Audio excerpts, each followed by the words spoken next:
मुंबईतील सर्वात जुनं तीर्थक्षेत्र म्हणजे आपण ज्या ठिकाणी उभे आहोत ती बाणगंगा आणि याच बाणगंगेला एक वैशिष्ट्य सुद्धा आहे। रामायण, स्कंदपुराण या प्राचीन हिंदू ग्रंथांमध्ये उल्लेख असणाऱ्या बाणगंगा तलावाला समृद्ध सांस्कृतिक वारसा आहे। एका आख्यायिकेनुसार लंकेचा राजा रावण याच्या तावडीतून सीतेची सुटका करण्यासाठी प्रभू रामचंद्र व त्यांचा भाऊ लक्ष्मण चालले असताना तहान भागवण्यासाठी रामाने जमिनीत एक बाण मारला। त्या बाणाने ज्या जागी जमिनीला स्पर्श केला तिथे एक नैसर्गिक झरा उसळला। या झऱ्याचा उगम पवित्र गंगा नदीतून होतो असं मानलं जातं, म्हणून तलावाचे नाव बाणगंगा असे आहे।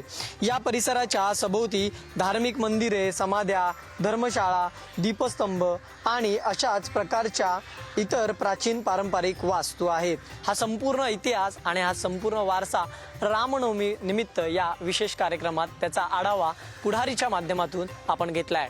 अशी आख्यायिका आहे की प्रभू रामचंद्र जेव्हा इकडे आले तेव्हा त्यांना पूजा करायची होती शंकराच्या पिंडीची, परंतु इथे आजूबाजूला पाणी नव्हतं। तेव्हा लक्ष्मणांनी बाण मारून तो पाणी आलं इथे आणि बाणांनी पाणी आलं म्हणून ती बाणगंगा अशी फेमस झाली, बाणगंगा म्हणून।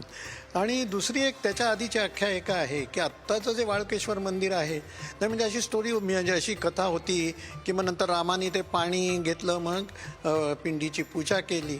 पण खूप पूर्वी अशी एक आख्यायिका आहे की आत्ताचे जे मंदिर आहे वाळकेश्वरचं त्याच्या पाठीमागच्या साईडला जे समुद्र आणि सगळे जे दगड वगैरे आहेत तर तिथे एक असं श्रीगुंडी नावाचा एक म्हणजे दगडांची रेषा होती, दोन दगड होते आणि त्याच्या आतून जर कोणी गेलं तर त्याला मुक्ती मिळायची, अशी एक आख्यायिका होती त्यावेळेला। 1600-1700 म्हणजे ब्रिटिश यायच्या अगोदर इथे रस्ताच नसायचा।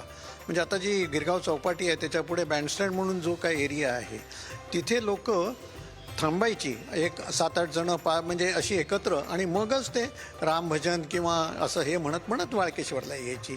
कारण खूप डोंगर होता, ते रस्ता नव्हता, श्वापद वाघ वगैरे तेव्हा फिरायचे, चोर लुटेरे ठग, त्यामुळे भीती असायची। तेव्हा 7-8 जणांची 5-6 जणांची टीम एकत्र करून मग भजन म्हणत मग ते वाळकेश्वरला यायचे आणि मग इथे ते पूजा करायचे, हे करायचे। नंतर ब्रिटिश आले, म्हणजे ब्रिटिशांचा गव्हर्नरचा पहिल्यांदा बंगला आला, गव्हर्नरचा बंगला आल्यानंतर रोड आला त्यानंतर मग सगळे इथे धनिकांनी सगळे बंगले बांधायला लागले आणि बरेचसे धनिक जे होते ते म्हणजे मुद्दाम दान करण्याच्या दृष्टीने त्यांनी प्रत्येकाने इथे हे बांधलं, देवळं बांधली आणि त्या देवळांचं हे करण्यासाठी पुजाऱ्यांना छोटी छोटी घरं बांधली।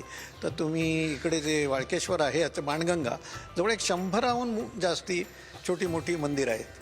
काही मठ आहेत, कवळे मठ आहे, काशी मठ आहे, त्यानंतर वाळकेश्वरचं मंदिर, श्रीरामाचं मंदिर आहे, अशी बरीच मंदिरं आहेत आणि छोटे छोटे खूप म्हणजे समाध्या वगैरे पण आहेत। नंतर जे बाणगंगेचा तलाव, मग त्याच्यामुळे डोनेशन्स आल्यानंतर तिथे तो घाट बांधण्यात आला। हा जो स्रोत आहे म्हणजे हा हँगिंग गार्डनपासून, म्हणजे ह्या वाळकेश्वरचा हायेस्ट पॉईंट हँगिंग गार्डन, ते हँगिंग गार्डनवरनं जे पाणी पर्कोलेट होऊन जे येतं आहे ते इथपर्यंत येतं।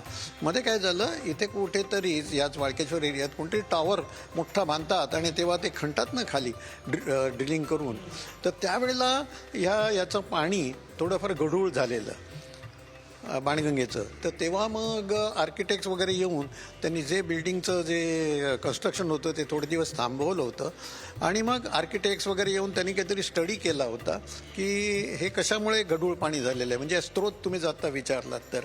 परंतु मग त्याचा रिझल्ट काय याला माहीत नाही, परंतु मग नंतर मग कन्स्ट्रक्शन परत चालू झालं।